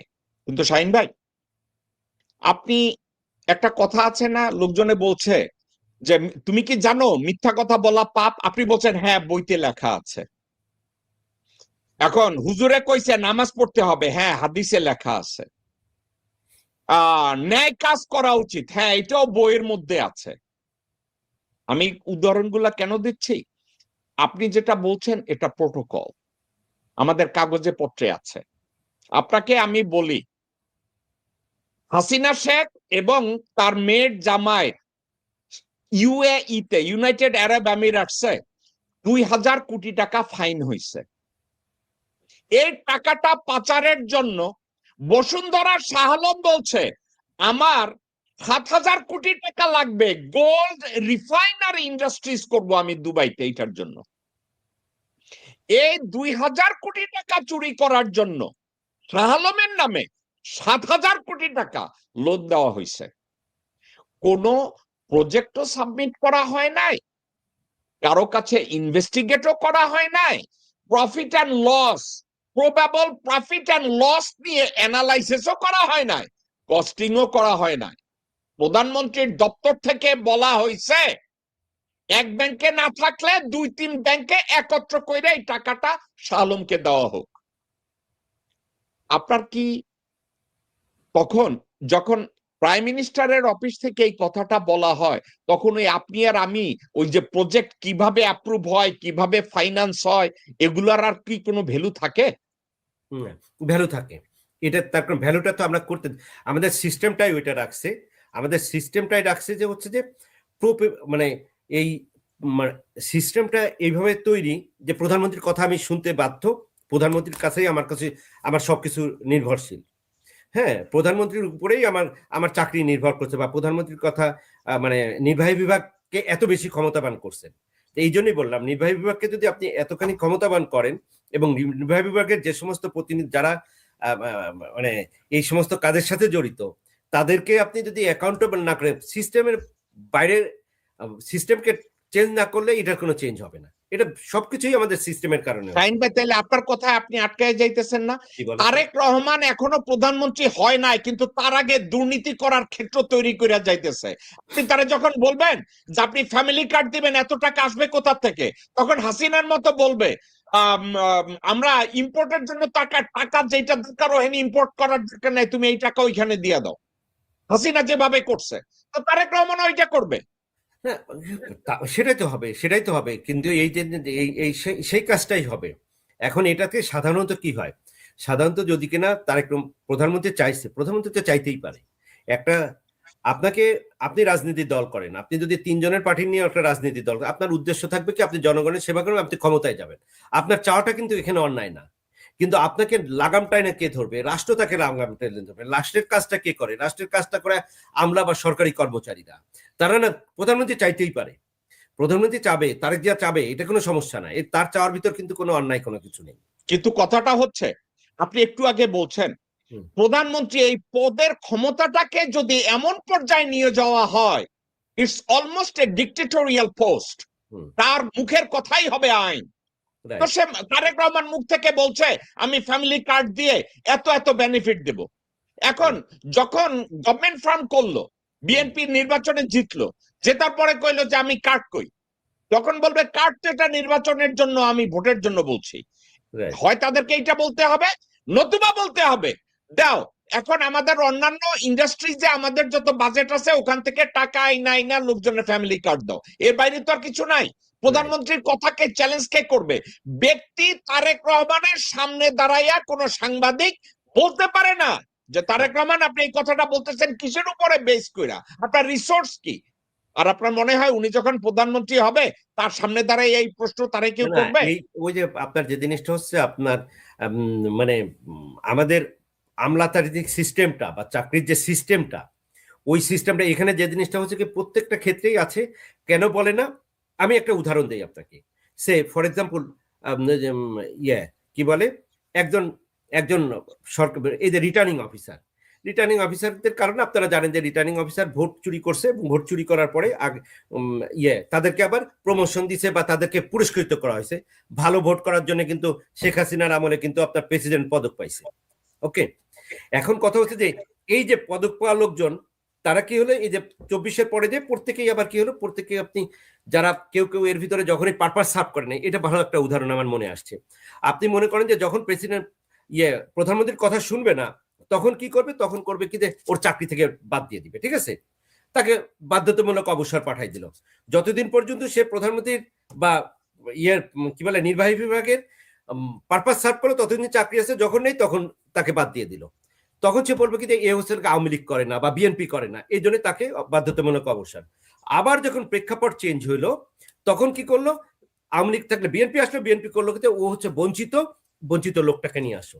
এখন আমার প্রশ্নটা হচ্ছে যে একজন সরকারি কর্মকর্তা, তার যেমন হচ্ছে যে আওয়ামী লীগ করাও অন্যায়, বিএনপি করাও অন্যায়, ঠিক আছে, সে নির্বাচন কমিশনে এই যে আপনারা কি বলে রিটার্নিং অফিসার হিসাবে সে অন্যায় কাজ করছে, তার কি শাস্তির ব্যবস্থা আছে? তার শাস্তির ব্যবস্থা কি? আপনি ওই সিস্টেমটা ভিতরেই তৈরি করেন নাই।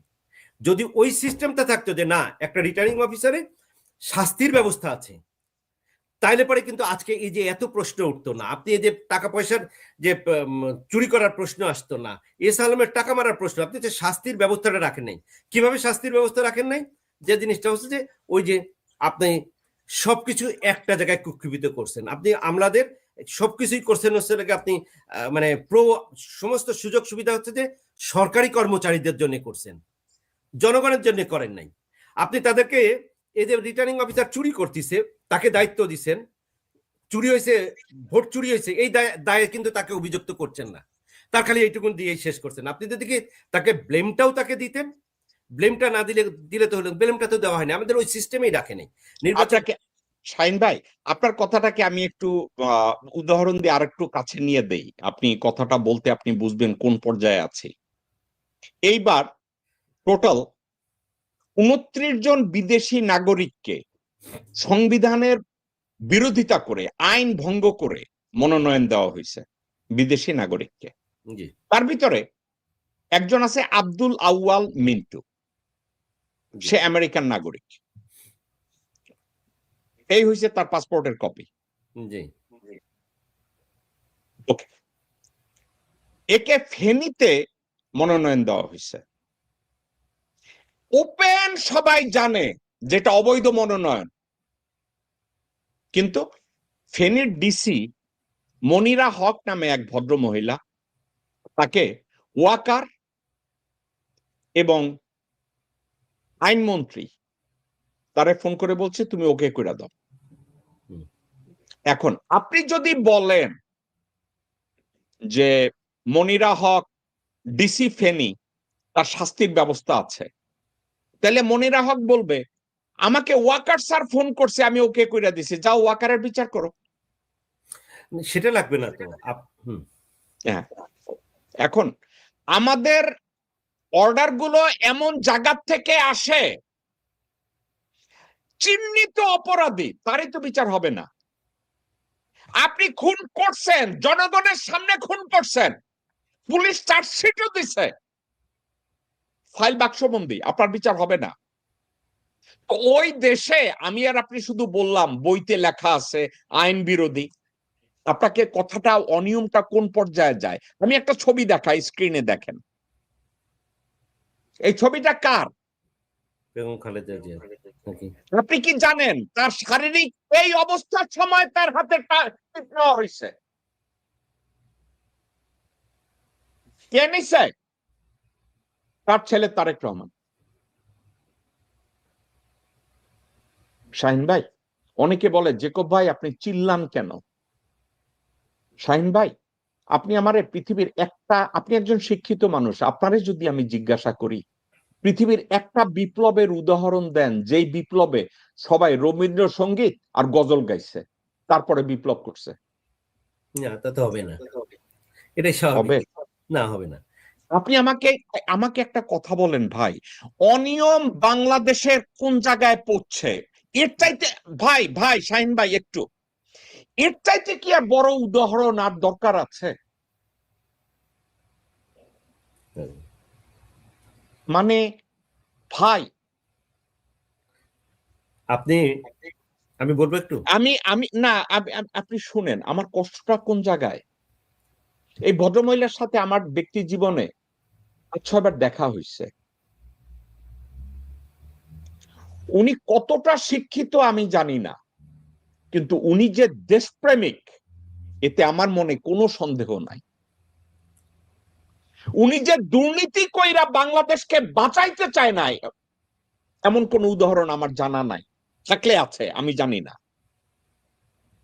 এই মহিলার অবমূল্যায়নটা এইভাবে হবে আমি চিন্তা করতে পারি না ভাই, আমি যা চিন্তা করতে পারি না ভাই।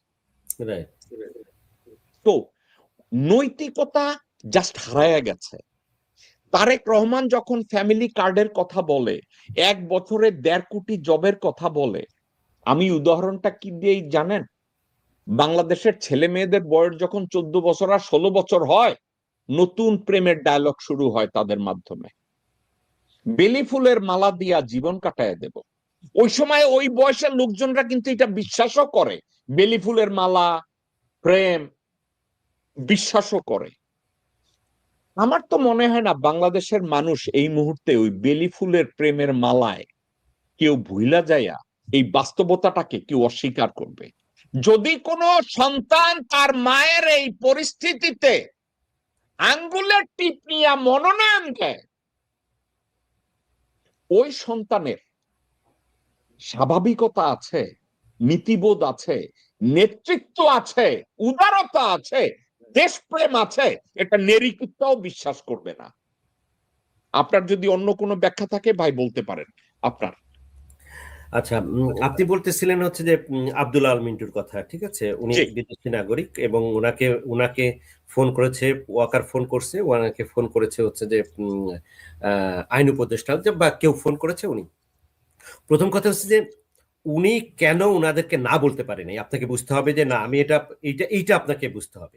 একটা ভাই ভাই ভাই কেন পারে নাই? ডিসি হইতে গিয়া ওনার বিসিএস এ পর্যন্ত নিজের অ্যালাউ করতে হয়েছে, পোস্টিংটার জন্য ওনাকে অনেক টাকা ঘুষ দিতে হয়েছে, তদবির করতে হয়েছে। একটু জঘন্য ভাষায় বলি, বাংলাদেশের একটা প্রচলিত কথা আছে যে আপনি যদি ডাইরেক্টর বা প্রযোজকের লগে না শোন, আপনি জীবনে নায়িকা হইবেন না। ভাই বাস্তবতাটা মাইনা নেন। কেন শুনে নাই? এই ভদ্র মহিলা যদি বলতেও ওয়াকা সাহেব আমি আপনার কথা শুনবো না, আসিফ নজরুল আমার কথা শুনবো না, ওই মহিলারা ওএসডি করে পাঠাই দিত রে ভাই বাসায়। শুনেন, ওএসডি এমন কোনো কিছু না। সবচেয়ে বড় কথা, বলার সাহসটা উনার কাছে, উনার যে নৈতিক অবস্থান, ওই অবস্থানটা বা উনার যে সিস্টেমটাই নির্বাচন কমিশনের সিস্টেমটাই তৈরি করছে এরকম। প্রথম কথা হচ্ছে নির্বাচন কমিশন, আমরা তাত্ত্বিকভাবে ধরছি কি নির্বাচন কমিশন হচ্ছে একটা স্বাধীন প্রতিষ্ঠান, কিন্তু দেখেন যে এই প্রতিষ্ঠানটাতে আবার সচিব নিয়োগ করছেন একজন অ্যাডমিন ক্যাডারের লোককে দিয়ে, যিনি হচ্ছে আগে চাকরি ছিল না, 2 বছর উনি শেখ হাসিনার আমলে হয়েছিলেন, এখন তাকে নিয়োগ করলেন। এখন প্রশ্ন হচ্ছে যে আবার উনাকে কে নিয়োগ দিচ্ছে? এই সচিবকে নিয়োগ দিচ্ছেন হচ্ছে যে আপনার প্রধানমন্ত্রী কার্যালয় থেকে বা জনপ্রশাসন মন্ত্রণালয় থেকে। এখন প্রশ্নটা হচ্ছে যে আপনি জনপ্রশাসন মন্ত্রণালয় থেকে যখন দিচ্ছেন এবং এই জনপ্রশাসন মন্ত্রণালয়ের কাছে আবার দায়ী আছে হচ্ছে ডিসি, তার কাছে বাধা আছে, বিকজ তার পোস্টিং করে হচ্ছে এরা। তো সুতরাং আপনি নির্বাচন যদি কিনা আপনি নির্বাচন এই রিটার্নিং অফিসারকে যদি আপনি আলাদা করতে পারতেন, আপনি রিটার্নিং অফিসার হবে বাংলাদেশে আরো তো 600 অফিসার আছে ওখানে, আপনি ডিসি কে কেন রিটার্নিং অফিসার করবেন? দ্যাট ইজ দ্য সিস্টেম ভুল। আপনি ডিসি তো রিটার্নিং অফিসার যখন এই যে ডিসি কেন কাজ করার সুযোগ হচ্ছে, গত এবার আব্দুল্লাহ একটা অন্যায় কাজ করে পরের দিন সে চলে যাবে ফেনী থেকে, চলে যাবে টাঙ্গাইল চলে যাবে, তার পিছনে সে কিন্তু কাজটা করছে, দায়িত্ব নিছে, এটা ব্লেমটা তার আর নেওয়া লাগছে না, সে হয়তো অন্য কোথাও চলে যাবে। কিন্তু আপনি যদি সিস্টেমের ভিতর করেন যে না আমি রিটার্নিং অফিসার পার্মানেন্ট রাখবো, বাংলাদেশে কিন্তু প্রতি মুহূর্তেই তো ইলেকশন হয়, তাই না?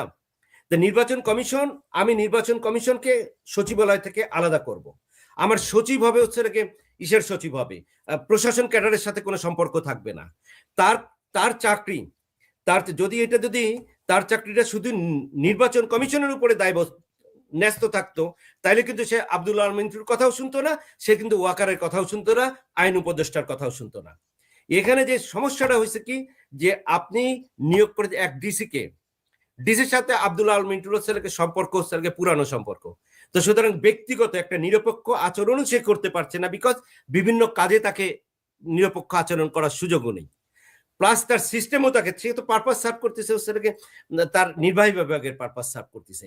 একটা ইন্ডিপেন্ডেন্ট কমিশন আপনি বলেছেন, বাট ইন্ডিপেন্ডেন্ট লোক নেই, তাকে আপনি তার এসিআর এবং তার সমস্ত কিছু সংস্থাপন মন্ত্রণালয়ে রাখছেন। এটা কি আলটিমেটলি সংস্থাপন কার আন্ডারে? আর চিফ এক্সিকিউটিভ, দ্যাট মিন প্রধানমন্ত্রীর আন্ডারে, ঠিক আছে? তো আপনাকে আমি আপনাকে একটু থামাই, আপনি অত্যন্ত বিশদ আলোচনার একটা বিষয়কে আপনি আমার সামনে টেনে নিয়ে আসছেন। সাবজেক্টটা কি? আপনি বলতেছেন একজন ডাক্তারকে পোস্টিং করছেন প্রাইমারি স্কুলে টিচিং করার জন্য এবং প্রাইমারি টিচারের পাঠাইছেন হসপিটালে সার্জারি করার জন্য। আপনার লজিক আমি বুঝছি। এবার আমাকে একটা কথা বলেন, যেখানে আপনি একজন আইন প্রণেতা করবেন ভুয়া ডিগ্রিধারীরে, অথবা ডিগ্রি নাই, তার পুঁথিগত বিদ্যাই নাই, তারে বানাবেন আপনি আইন প্রণেতা। বাংলাদেশে গত 54 বছরে শাহিন ভাই, আমি এবং আপনি একজন আইন প্রণেতার নাম মুখে নিতে পারবো না যেই ব্যক্তি পার্লামেন্টে একটা লেজিসলেশন লিখছে। সেই দেশে আপনি বলতেছেন যে অ্যাডমিন ক্যাডার তাদেরকে যদি এভাবে তার এসিএল লেখার দায়িত্ব যদি সংস্থাপন মন্ত্রণালয়তে দেয়, তাহলে ওই লোকটা তো সংস্থাপন মন্ত্রণালয়ের সেক্রেটারি বা মন্ত্রীর কথার বাইরে যাইতে পারবে না, তার চাকরিটা তো ওইখানে বান্দা। আমি আপনার সাথে দ্বিমত পোষণ করি না, কিন্তু একজন আইন প্রণেতা পারে এই জিনিসগুলোকে ডিল করতে। এখন আইন প্রণেতা যদি বানান 9 পাস 10 পাস গোরখোদ কাব্বাস আর কলিমুদ্দি সলিমুদ্দি নুরুদ্দিন অপু, তারা নিজেরা কি জানে যে মিনিস্ট্রি অফ এস্টাবলিশমেন্টের বাংলা কি? তারা কি জানে প্রশাসন বিভাগ কোনটা? তারা কি জীবনে একবার কনস্টিটিউশন পড়ছে? তারা কি জানে what is the job description of a parliament member? They have no idea. কেন আইডিয়া নাই? আরে ভাই, তারেক রহমান নিজেই জানে না তার বাজেট বাংলাদেশ ব্যাংকে এই মুহূর্তে রিজার্ভ কত। সে নিজেই জানে না। সে যেসব ওয়াদা করতেছে এগুলো আসবে কোথা থেকে। এখন তারে ওই 14 বছরের মাইয়ায় শিখাই দিছে প্রেমের ডায়লগ কোনটায়, কে কোনটায় বুঝে। কেউ বেদের মেয়ে জ্যোৎস্না দেখে, কেউ হরিরাম বাদশা দেখে, আর বলে বিনা পয়সায় খাওয়ামো, বিনা পয়সায় এটা বানাবো, বিনা পয়সায় ওইটা বানাবো। আপনি কি জানেন বাংলাদেশের, আপনি আপনি আর আমি, আমরা দুইজনে গেলাম ডিএমভি তে নিউ ইয়র্কে ড্রাইভার লাইসেন্সের জন্য। ওইখানে লেখা আছে are you legal in this country. আপনি এটার জবাব দিলেন না। আর পরের স্টেপে লেখা আছে what is your legal status or social security number. আমি আর আপনি উত্তর দিলাম না। আমারে আর আপনারে কি ওইখানে ড্রাইভার লাইসেন্স দিবে? আপনি কি জানেন তারেক রহমান তার হলফনামায় তারে লেখা হয়েছে আপনার কি কোনো বিদেশি নাগরিকত্ব আছে? এটার জবাব দেয় নাই। আপনার বর্তমান নাগরিকত্ব কোন দেশের? এইটার কোনো জবাব দেয় নাই। তারপরেও তারে মনোনয়ন বৈধ করা হয়েছে। না, আমি তো সেটাই বললাম যে জিনিসটা হচ্ছে এটা তাকে মনোনয়ন বৈধ করেছে। মনে করেন যে তারেক জিয়ার হচ্ছে যে তারেক জিয়ার পার্সোনাল অফিসার হচ্ছে ওই যে সাত্তার সাহেব, এবিএম সাত্তার সাহেব, হিদের সচিব ছিলেন। তারপর হচ্ছে উনি অফিসার্স ক্লাবের, he is directed by this kind of people.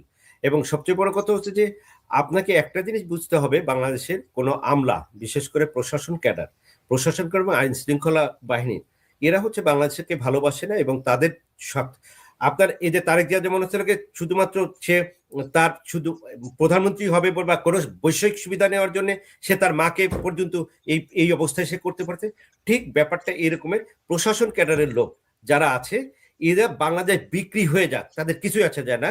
ওরা তাদের স্বার্থের বাইরে তারা প্রত্যেকটা রাজনীতিবিদকে ডাইরেক্টেড করতে ডিকটেশন দিতে পারে এবং তাদেরকে ডাইরেক্ট করে, এবং ওদের স্বার্থের জায়গায় কোনো প্রকার একটু কমতি পড়ে যাক, দে ক্যান ডু, যে কোনো মুহূর্তে তারা সেল করে ফেলতে পারে। আপনার এটার জন্য যদি বাংলাদেশের সুশাসন বা যে কোনো কিছু চাইতে হলে তো দুই পক্ষেরই লাগবে, যারা এই যে দুই পক্ষেরই সমঝোতা লাগবে। রিয়েলি আমরা উন্নতি চাই, বাংলাদেশের জনগণ উন্নতি চাই, এই বিষয়ে তো কোনো সন্দেহ নেই। নাহলে তো এই 2024 সালে বলেন বা 1971 সালে এত লোক, লক্ষ লক্ষ লোক জানে যে মরে যেতে পারে, তারপর তারা জীবন দিতে রাজি হয়েছে। কিন্তু কোনো প্রশাসন বা সরকারি কোনো কর্মকর্তা কি নেমে আসে নাই। 8 তারিখে গভর্নমেন্ট সরকার নিছে, ওত করছেন, 11 তারিখে তারা হচ্ছে 400-500 প্রমোশন নিয়ে এসেছে। They have no contribution for 2024, কিন্তু বেনিফিশিয়ারিকে প্রথম বেনিফিশিয়ারি তারা। এবং যে কারণে ওদের কারণেই কিন্তু আপনার আজকে 2024 সৃষ্টি হয়েছে।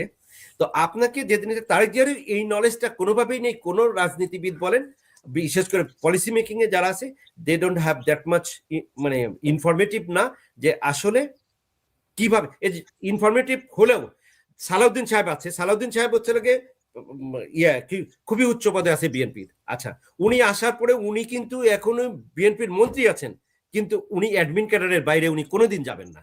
উনি এমন কোনো কাজ করবেন না যেটা রাষ্ট্রের ক্ষতি হয়, রাষ্ট্রের লাভ হয়, কিন্তু অ্যাডমিন ক্যাডারের মানে ক্ষতি হয়ে যাচ্ছে, উনি এমন কাজ করবেন না। উনি এখন আপনি, আমি আপনাকে সালাউদ্দিনের নাম বলছেন, এই কথাটা আজকের আমি বলতে চাই না। জিয়া অরফানেজ ট্রাস্টের যে মামলাটা হয়েছে, এই টাকাটা আসছে মিডল ইস্ট থেকে, টাকাটা আসছেই এতিমখানার জন্য, এবং এই টাকাটা প্রধানমন্ত্রীর ত্রাণ তহবিলে আসার কথাও না। অ্যাডমিন ক্যাডারের একটা লোক আছে নাম কামাল উদ্দিন, সে বোধহয় সেক্রেটারি ছিল। সে এই টোটাল জিনিসটাকে জগা খিচুড়ি বানানোর জন্য অথবা অসাবধানতা বা ইন্টেনশনালি খালেদা জিয়ার নামকে কলঙ্কিত করার জন্য সে ওই চেকটাকে ডিপোজিট করলো কোথায়? প্রধানমন্ত্রীর ত্রাণ তহবিলে। আপনি কি জানেন ওই ত্রাণ তহবিল থেকে টাকাটা উঠাইছে কে জানেন? আপনি আকাশ থেকে পড়বেন। এই সালাউদ্দিন, উনি ছিলেন বেগম জিয়ার এপিএস। ওই চেকটা উঠাইছে ওই ত্রাণ তহবিল থেকে। এই চেকে সাইন করছে কে জানেন? বেগম জিয়া কিন্তু জানেও না। সাইন করছে কে? ওই কামাল উদ্দিন। টাকাটা উঠায় নিছে কে? এই সালাউদ্দিন। কামাল উদ্দিন সাইন করছে, সালাউদ্দিন নিয়ে গেছে। নেওয়ার পরে এইটা দিয়ে ডলার ব্যবসা করছে, এইটা দিয়া সে ওই রাস্তাঘাটের কন্ট্রাক্টে কাজ করাইছে। এবং যখন দেখছে একসময় খালেদা জিয়া বা জিয়া অরফানেজ ট্রাস্টের যখন খোঁজ পড়ছে এই টাকাটা কই, সালাউদ্দিন তাড়াতাড়ি বেগম জিয়ার কাছে, বেগম জিয়ার আবার আত্মীয় তো সালাউদ্দিনের বউ, মজুমদার ফ্যামিলির জামাই, তাড়াতাড়ি একটা ব্যাংক অ্যাকাউন্ট করে ওই অ্যাকাউন্টে নিয়ে টাকাটা জমা দিচ্ছে, ডিপোজিট করছে। এখন টাকাটা উঠাইলো কে? সালাউদ্দিন। হাজত খাটলো কে? বেগম জিয়া। এখন ব্যাপারটা তো মনে করেন যে এই যে আপনার সমস্ত মন্ত্রীরা তো আপনার জেল খাটছে। কোন এই ফাইলগুলো ইনিশিয়েট করছে কে? অ্যাডমিন ক্যাডারের লোকজন করছে, সচিবালয় করছে।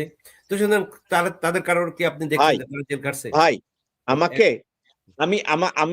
আমি এক মন্ত্রী আমার রুমে বসা, আমার অফিসে আমার রুমে বসা। তা আমি বসার পরে আমি ওনাকে বললাম যে আপনারা মন্ত্রী বানাই এত অল্প সময়ের মধ্যে হাসিনা লাত্তি মেরে বাইর করে দিল কেন? আমারে মন্ত্রী বানানোর পরে আধা ঘন্টা পর পর ফোন আসে, আপনি এই কাগজ সাইন করে দেন, আপনি এই কাগজ সাইন করে দেন। তো আমি বললাম আপনি কাগজ সাইন করে দিলেন না কেন? আরে এর আগে মন্ত্রীরা যখন এই ধরনের কাগজ সাইন করতে কইছে আমি করায় নিছি, কারণ আমি জানতাম এগুলা ইলিগাল, এখানে পয়সা আছে, এই আছে সেই আছে। কিন্তু মন্ত্রী হওয়ার পরে দেখলাম এগুলো তো সব ইলিগাল। আমি যদি করি পরবর্তী সময় তো আমারে থাবা দিয়ে ধরবে, মন্ত্রী হিসেবে আমারে কেউ বাঁচাবে না। আমি যখন সাইন করতে রিফিউজ করছি আমারে লাত্তি মেরে বাইর করে দিচ্ছে। এখন কথাটা হইতেছে এই মন্ত্রী বাহাদুর আমারে বলছে যে ভাই যেসব লোকরা মন্ত্রী হইয়া আসে তারা না লেখাপড়া জানে, না গভর্নমেন্ট প্রোটোকল জানে, না কনস্টিটিউশন সম্পর্কে তাদের কোনো ধারণা আছে। আদারওয়াইজ একটা মন্ত্রণালয় চালানোর জন্য যে স্ট্যান্ডিং অর্ডার থাকে এটাও তারা জানে না, তারা সাইন করে দেয়। কারণ ওই তারেক রহমান কইব আইন এইটা। আপনি খেয়াল আছে হাসিনা শাসন আমলের শেষ দিকে গুলিস্তানে যদি একটা কুত্তা ময়রা পয়চা থাকতো, জনগণ ওইখানে দাঁড়ায় বলতো আমরা মাননীয় প্রধানমন্ত্রীর দৃষ্টি আকর্ষণ করছি, একটা কুত্তা ময়রা রয়েছে জিপিওর সামনে। আমাদের পরিস্থিতিটাই। শাহিন সাহেব অনেক কথা বলছি, এখন এই মুহূর্তে আমি একটা ভিডিও দেখাবো, এই ভিডিওটার উপরে আপনার একটা মতামত চাইবো। এই দুইটা মতামত নেওয়ার পরে আমি আজকের অনুষ্ঠানটা শেষ করব। এই মতামতটা একটু শুনেন। পীর সাহেবের ফু সম্পর্কে আপনাদের ধারণাই নাই। পীর সাহেব চরমনায় 5 তারিখে ফুর মাধ্যমে এদেশের প্রেসিডেন্টকে বাংলাদেশ থেকে তাড়িয়েছে। পীর সাহেব চরমনায়ের ফুয়ের কত পাওয়ার, আপনারা অপেক্ষা করতে থাকুন। পীর সাহেব চরমনায় ফুয়ে পাওয়ার আরশাদিম থেকে নির্বাচিত ফু যখন আপনাদেরকে ফু দিবে বাংলা জমিনে হাত পাকার পতাকার ফুয়ে আপনারা বাংলা জমিনে টিকতে পারবেন না।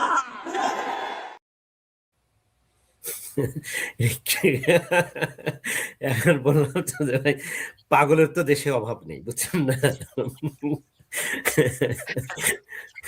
ভাই আপনি বলছেন পাগলের অভাব নাই, তারেক রহমান যদি বলে ফ্যামিলি কার্ড দিয়া আপনি এটিএম এর টাকা উড়াইবেন, আপনি বাচ্চারা স্কুলে পড়াইবেন, হসপিটালের ফি দিবেন, 2.5 মণ চাউল কিনতে পারবেন, ভেজিটেবল কিনতে পারবেন, 2 কেজি মাংস কিনতে পারবেন, তো এই বেটা ফুয়ের কথা কইছে, আমি আর আপনি হাসি কেন? মানে সেটাই আর কি, যে তিনি তাহলে বলেন যে দুটোরই অসম্ভব জিনিসগুলো দুজনেই অসম্ভব কথা বলেছে, তাই না? এইটাতে অ্যানালজি করা যায় যে দুজনে। এখন লাস্ট ছাপিটার উপরে আরো একটু বলতে চাইলে আপনি বলেন। আমি তো সবকিছু বলার ক্ষেত্রে আমি খালি অবাক হয়ে যাচ্ছি যে জিনিসটা হচ্ছে যে যেটা আপনি বলতেছিলেন যে মানে দুইটা বিষয় এখানে, যে এত কমিটমেন্ট করছে, এটা কোনো ইয়ে নেই, কি বলে, কোনো বেসিস নেই বা রিসোর্সও নাই। আমি একটা জিনিস, এটা আমার পার্সোনাল একেবারেই পার্সোনালি, যেটা হচ্ছে যে আমাদের দেশে যত বেশি দ্বন্দ্ব থাকবে যত বেশি গ্যাঞ্জাম থাকবে একটা গোষ্ঠী খুব লাভ হয়। আপনারা ভারতের কথা বলেন, এটাও যেমন ঠিক, আবার পাশাপাশি যে জিনিসটা হচ্ছে আমি বলি যে এই কি বলবো যে এবিএম সাত্তার সাহেব হচ্ছে ওনার মানে সচিব ছিলেন, খুব জাদ্রেল সচিব।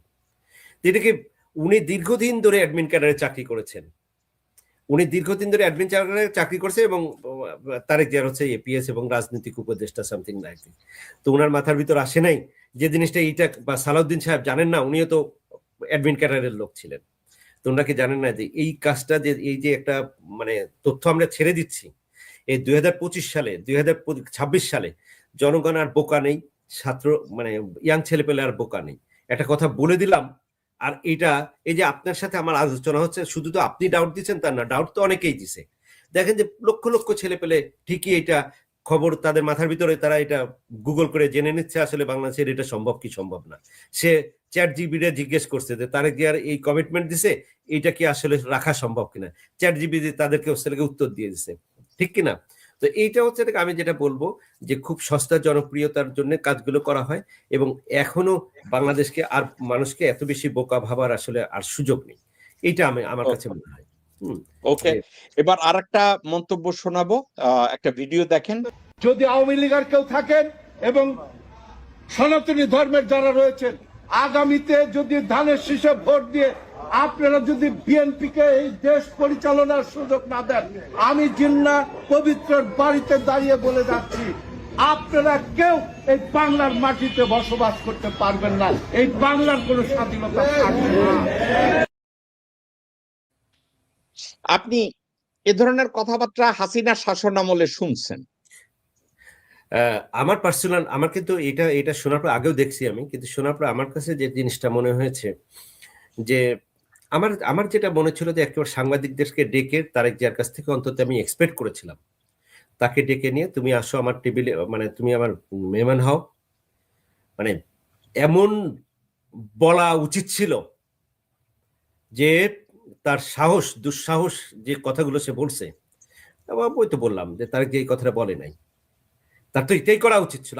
যদি আমার বাহিনীর কেউ যদি এই কাজটা করে, এরকমের একটা বক্তৃতা দেয়, তাদেরকে, তাকে কি আমি ওই জায়গায় রাখবো নাকি? মানে কি বলবো যে এটা এটা এটা যে কোনো একটা সুস্থ মানুষের রক্ত গরম হয়ে যাওয়ার কথা, তাই না? বাট আমি জানি না যে ওনাদের এতে রিয়াকশন নেই, এরকমের একটা, তো ওনার তো একটা বক্তব্য আসা দরকার ছিল। আমার যে জিনিসটা মানে ওনাকে সবাই আর কি একটা ড্রাফট করে দেয় আর উনি সেটাই বলে, আমার কাছে এইটা মনে হয় যে ইন্টেলেক্ট, যে নিজস্ব যে একটা চিন্তা ভাবনা থাকে মানুষের, এটা আমার তারেক জিয়াকে খুব কম মনে হয়েছে যে আছে। কিন্তু আমার কাছে অন্যটা মনে হয়। আমার কাছে মনে হয় উনি ঘুম থেকে উঠে ভালো মুডে আছে। এখন ভালো মুডে আসার পরে বলে, বউরে জিজ্ঞাসা করে নাস্তা কি, বলছে মালেক বাজার থেকে নাস্তা লয়ে এসে। মালেক নাস্তা আনছে কোথা থেকে? ওই ইউকে তে এইখানকার মতো ফুড স্ট্যাম্প পাওয়া যায়, ফুড স্ট্যাম্পের বিনা পয়সার খাবার। তো তারেক রহমান, আমি যেদিন, ভাই আমার কথাটা শেষ করতে দেন। আপনি এভাবে বলতে না চাইলে আপনার ভদ্রতা আপনি রাখেন ভাই, কিন্তু আমি আপনারে কইতেছি, কিরে তো খাওয়ার কই পাইলি? ইউকে তো বিনা পয়সায় এই ফুড স্ট্যাম্প দেওয়া হয়, ওয়েলফেয়ার কার্ড। তো তাই নাকি? কি কার্ড? Welfare card. ও তাইলে এরকম একটা আমি বাংলাদেশেও বানাবো। কারণ উনি চিন্তা করে মালিক তো বিনা পয়সায় ওয়েলফেয়ার কার্ড আইনা দিছে, আমিও এখন বাংলাদেশে একটা ফ্যামিলি কার্ড বানায় দিব। এখন ওয়েলফেয়ার কার্ডের পিছনে ইউকে তে যত বাজেট আছে, বাংলাদেশে যেই বাজেট নাই, ধারে কাছেও নাই, তারেক রহমান এটা ভুলে গেছে। সমস্যাটাই না, সেটা আর কি, ওনার রিসার্চ নেই। আর সবচেয়ে বড় কথা হচ্ছে যে আমি ওনার যে ডাইরেকশন মানে সে, আপনি যেমন বললেন যে ইয়ে নেওয়ার কথা, কি বলে টিপসই নেওয়ার কথা, তারেক যে বেগম খালেদা জিয়া আজকে দীর্ঘদিন ধরে অসুস্থ, এটা তো উনি না, আমি আমি আমি আমি আমার আম্মাকে এই রাজনীতির ভিতরে ঢুকাবো না, তার কারণ উনি হচ্ছে সবার। এটা ঠিক যে বাংলাদেশের জনগণের, উনি কোনো জামাতের না, উনি কোনো আওয়ামী লীগ না, সাধারণ মানুষের প্রতি উনার একটা শ্রদ্ধা আছে। I don't want to put her self in a place যে জিনিসটা সে কারোর মানে একটা গোষ্ঠীর হয়ে যাক। ওনার যদি এতটুকু বুদ্ধি থাকতো, উনি বলতেন না আমি আমাকে এই অবস্থাতে কোনো জায়গায় নির্বাচনের জন্য আমি তাকে ফিট করব না, তার কারণ ওনার রেসপেক্টের জায়গা ওনার কাছেই রাখবো।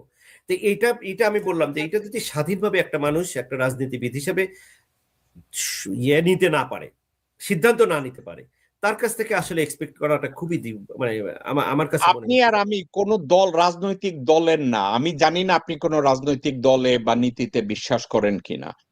আপনি একজন সচেতন, শিক্ষিত, অভিজ্ঞ একজন বাংলাদেশী নাগরিক।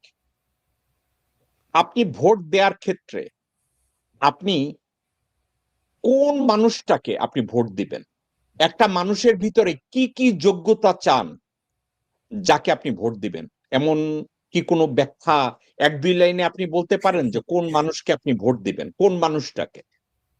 রাজনৈতিক দল বাদ দেন, একজন মানুষের ভিতরে একজন ইন্ডিভিজুয়াল অফকোর্স আমি তার সততাটাকে প্রথম দেখব।